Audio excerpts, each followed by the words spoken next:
This episode of the History Guy is brought to you by MOVA Globes. Sit back, watch them spin, and be amazed. Stay tuned to the end of the episode to hear more.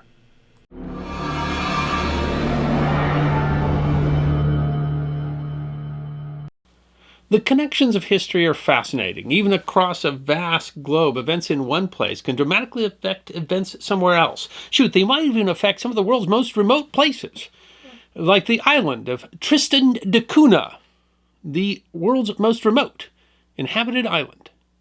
Lying nearly 1,700 miles from Cape Town, South Africa, and 2,400 miles from Mar del Plata, Argentina, the South Atlantic island of Tristan de Cuhna is, a 2018 edition of National Geographic explains, arguably the most far-flung inhabited island on Earth. Tristan is actually an archipelago, although only the main island is inhabited. Tristan is a British Overseas Territory, an equal constituent part of the British Overseas Territory of St. Helena, Ascension, and Tristan da Cunha. Its approximately 250 citizens carry British Overseas Territorial citizenship. If you want to visit, it isn't easy to get there. The island website explains the only way to travel to Tristan is by ship from Cape Town, but only a limited number of berths are available. Permission is required to land, and visits should be planned and booked well in advance. Modern air travel, which involves boarding a plane in one part of the world and stepping out several hours later in another, distorts geography, the New York Times wrote in 2020. But a slow journey across the surface of the ocean helps you grasp the true breadth of distance. The islands were first recorded in 1506 by Portuguese explorer Tristan de Cuhna, and no, they had no native population of people, although the islands did have lots of seals. Establishing a population was in fact difficult. Even the islanders themselves admit that there are challenges. The island website explains, Tristan was ignored by early explorers as a possible home due to its rugged mountain landscape, absence of natural harbor, lack of land for agriculture, and a harsh climate with heavy rain and high winds at all seasons. How then did Tristan come to be inhabited? Even the world's smallest and most remote communities are driven by history. A combination of trade winds and currents placed the islands on the sailing route for European ships to travel to the Indian Ocean, and occasionally the islands would be visited by ships seeking to resupply. In 1790, a U.S. sealing ship crew collected seals there, staying the summer, but schemes to establish a colony always fell through. It was not a hospitable place. A brief attempt by 3 Americans in 1810 to establish a permanent base, renaming the island the Islands of Refreshment, failed when 2 of the 3 drowned while fishing. American cruisers, privateers preying on English shipping, used the islands for resupply during the War of 1812, because don't all good stories involve pirates? But permanent settlement finally came thanks to one of the most significant personalities in history, Napoleon Bonaparte. After his defeat at the Battle of Waterloo in June of 1815, Napoleon was forced to abdicate his position as emperor and surrender to the British, who then exiled the general, whom they still considered to be quite dangerous, to the island of St. Helena.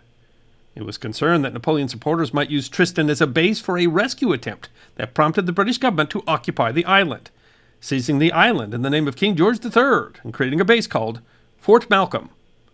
The Lexington, Kentucky Herald Leader wrote in 1939, "Then it was that England sent a picked group of 87 men to live on this lonely spot. The men selected were skilled in various trades, and many took their wives. A supply of horses, cattle, sheep, pigs, and poultry was carried along." The garrison was removed in 1817, but a handful of members of the garrison, a Scotsman named William Glass and his wife and 2 children, as well as 2 stonemasons, elected to stay behind, creating the foundation of the population that remains on the island today. National Geographic reported in 2014, they built homes and boats from salvaged driftwood. They drafted a constitution declaring a new community based on equality and cooperation. The collective spirit that sustained the island during the years of almost complete isolation still exists. The population slowly grew, bolstered by castaways from shipwrecks, visitors who decided to remain, and women who married islanders. In 1827, 5 mixed-race women from St. Helena were persuaded to come to the island to become wives to 5 bachelors, an event that the island website calls possibly the world's first and most successful blind date. Over the years, the islanders assimilated castaways, deserters of various nationalities, reports the New York Times. The population thrived. William Glass passed away in 1852. The last Christmas before his death, the Lexington Herald Leader writes, his home Christmas party consisted of himself and his wife, 2 sons, 5 daughters, 3 sons-in-law, the future wives of 2 other sons, 19 grandchildren, and the clergyman of the island. Occasionally, people did decide to leave the island. The Baltimore Sun reported in 1931, by 1856, the population had mounted to almost 100, of which number 25 found life too hard and that same year departed for America. 45 more migrated to Cape Colony, but in spite of the losses, the population went its precarious way. And in 1884, the island had attained a new high of all time at 109.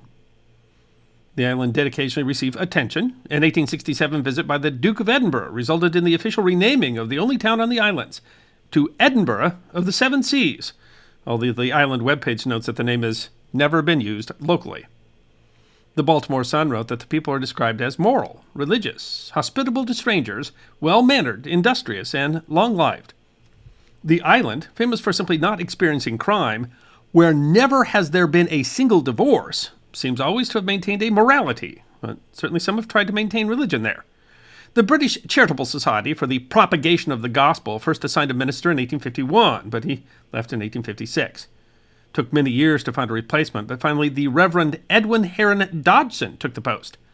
Dodgson was the younger brother of Charles Dodgson, who, under the pen name Lewis Carroll, wrote Alice's Adventures in Wonderland. Tristan must have seemed nearly as odd a place. Dodgson landed safely in February of 1881, but the boat the society had chartered was then driven ashore in a gale and many of his possessions lost. The spot where the boat grounded is still known today as "Down where the minister land his things." Dodgson was optimistic about church attendance, but not about the low literacy rate, something his efforts as a schoolmaster failed to address. Eventually he came to despair about the population and in 1884 wrote, "There's not the slightest reason for this island to be inhabited at all. It's been my daily prayer that God would open up some way for us to all leave the island." In that he would fail, but apparently he did succeed in bringing religion to the populace. In 1929, Queen Mary sent an organ to the island as a gift. The Lexington Herald-Leader noted in 1939 that islanders were excited that Christmas, that someone visited the island who could play it for them. Tristan de Cuhna provides an example of how world history affects even faraway places, even if in idiosyncratic ways. Just as the first permanent settlement was the result of the Napoleonic Wars that the island never experienced, so too was the island affected by the U.S. Civil War, when trade with visiting whaling vessels, the island's primary economy, was significantly reduced as Union whalers were preyed upon by Confederate raiders. Technology also affected the island as steamships replaced sail and Tristan was no longer on regular sailing routes. But another war would bring a boom that changed the island. During the Second World War, the Royal Navy set up a radio station to monitor U-boat activity. The Navy ran into a unique problem. The islands had never before used currency. Instead, they traded potatoes. The island website explains. Islanders were employed for cash wages for the first time and were able to spend them in the store, still known on Tristan by the name Canteen, as it was during the war years. The effect of the Navy presence was significant, as the website notes. Under the command of Surgeon Lieutenant Commander Woolley, new buildings were constructed, including accommodation, offices, and, for the first time, a purpose-built school, hospital, and store. That experience was very different from the island's experience during the First World War. With the Royal Navy stretched thin, the regular annual supply run was suspended for a decade early in the 20th century. The island received no mail from 1909 to 1919. When the light cruiser HMS Yarmouth finally arrived with mail, the crew informed the island of the end of the war that they had not known was being fought. The Honolulu Advertiser wrote in June of 1929, "During all the years of the World War, no ships stopped there, and the islands lived in blissful ignorance of the conflict. Even now they have little conception of the actual scope of the struggle, and none whatsoever of the aftermath. To them, the League of Nations, the World Court, Bolshevism, fascism, prohibition, and countless other terms are entirely meaningless." Despite their remote location, the outside world still powerfully affects the island. In 1882, an American ship called the Henry B. Paul was wrecked, possibly deliberately to make an insurance claim. The ship brought rats. The Baltimore Sun wrote in 1931, "At one time the Tristan Islanders grew corn, and there was less danger from a famine. A shipwreck ended that happy prosperity in a curious fashion. When the unfortunate ship was thrown against the island's rocky cliffs, rats deserted the sinking vessel. The rats were better colonizers than the British, and it is a moot question now whether man or rodent owns the island." The Honolulu Advertiser wrote in 1929, "Rats in Tristan are so numerous that their hides are tanned and used in the making of slippers and other crude apparel. The advertiser reported that the supply ship in 1929 had brought many rat traps with which the inhabitants of the island hoped to subdue the rodents. But a 1936 article in the Melbourne, Australia Age said that the rats were doing so much damage to the crops that islanders were considering moving to nearby Inaccessible Island. A September 1936 article in the Brandfield, Canada Expositor reported that help was on the way in the form of the barkentine Cap Pillar, owned by British yachtsman Adrian Seligman, who, hearing of the island's plight, was taking hundreds of pounds of rat poisons and rat traps and other devices for exterminating the pests. By 1937, the Columbian Missourian reported that the island has no rats. That was certainly not true, as the rats are still a problem today. The community still hosts an annual holiday in June called Ratting Day, where teams, helped by border collies, compete over who can kill the most rats. According to the island webpage, this June the teams brought home a combined 453 rat tails.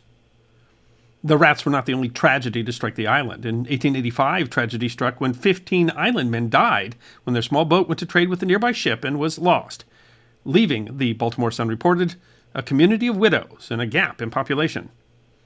It was that event that most spurred the Reverend Dodgson to try to relocate the population off the island, an effort that would be repeated over the years.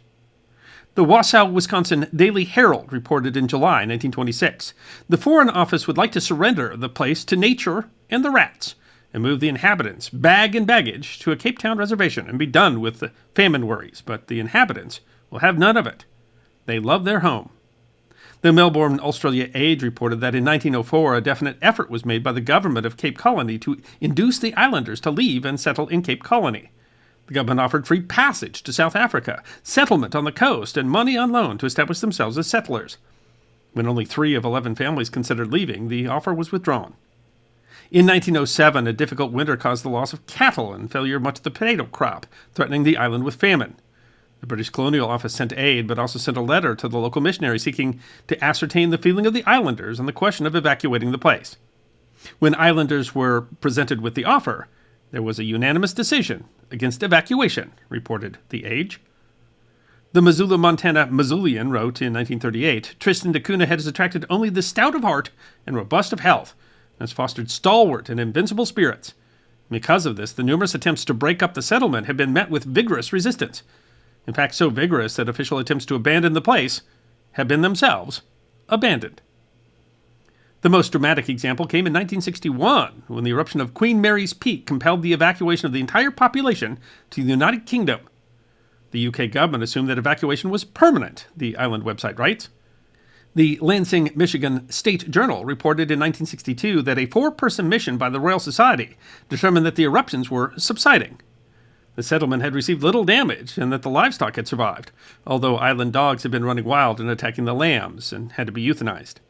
Still, the mission assumed that the islanders would not return, with one member of the mission saying, I thoroughly enjoyed my stay, but personally, I would not like to live there. But the islanders loved their home, and to the chagrin of the Foreign Office, most returned to the island in 1963. And while some outsiders don't seem to understand the attraction, there are certainly advantages. The Baltimore Sun noted, perhaps in the view of the natives, there are other things to be thankful for, including the absence of politics. But there might be more to that as well. The Missoulian notes, the last attempt to remove the population was made on sanitary grounds, but the neighbors countered, with statistics that show an almost perfect, healthy record.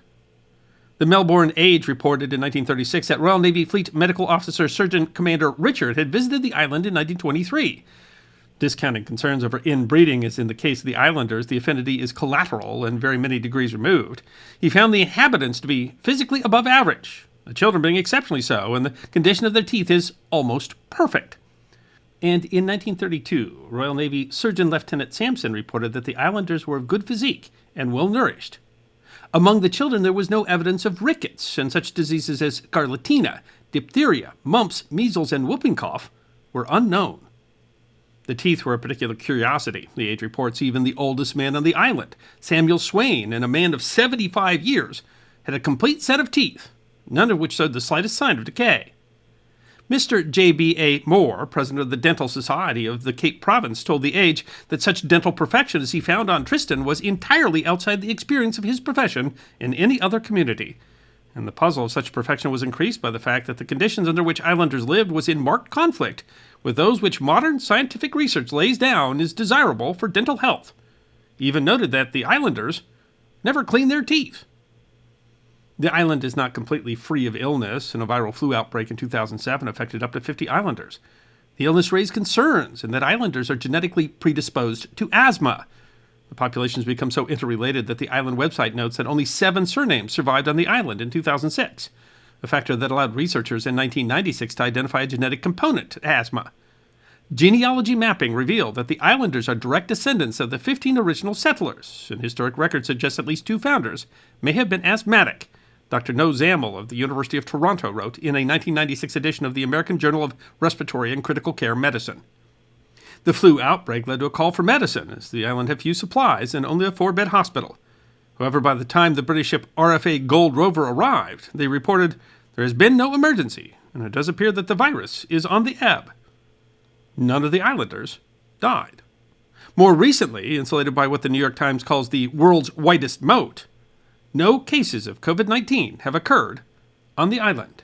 The community of Edinburgh of the Seven Seas is a testament to many things, but perhaps most of all, the human ability to survive almost anything, almost anywhere. Most recently, the community had to survive a fire in 2008 that destroyed the only fish cannery and the island's only generators. Tristanians lit their homes with candles until the generators could be replaced. Conrad Glass, who held the elected administrative title of Chief Islander, told the New York Times in 2020, "Tristanians will continue to do business with the world. We understand that it is important to be in the world if you want something from it. But the world can keep its bombs and its bird flu. Whatever happens here is under our control. It is our remoteness that has gelled us and brought us together." If you really want to find things on a globe, you probably want the kind of globe that you used to have back in school, the kind of globe where every country has its own unique color, so you can easily differentiate one country from the other. Heck, the continents sure get a lively appearance when they are contrasted to this vivid blue ocean. This is really the perfect kind of globe if you want to learn about other countries or if you want to find remote locations. If you're a fan of The History Guy, you've seen my collection of these globes grow. And yes, this globe is spinning all by itself, no batteries, no wires. These are called MOVA globes, and their first-of-their-kind technology allows them to spin based merely on exposure to ambient light and the Earth's own magnetic field. And they come in over 40 designs. These things are incredibly detailed, and if you get one and put it on your desk or your bookshelf, I guarantee you they will become a point of conversation. And you can get 10% off all 6 and 8.5-inch globes by using the code TheHistoryGuy. Just follow the link in the description. I hope you enjoyed watching this episode of The History Guy, and if you did, please feel free to like and subscribe and share The History Guy with your friends. And if you also believe that history deserves to be remembered, then you can support The History Guy as a member on YouTube, a supporter on our community at Locals, or as a patron on Patreon. You can also check out our great merchandise shop or book a special message from The History Guy on Cameo.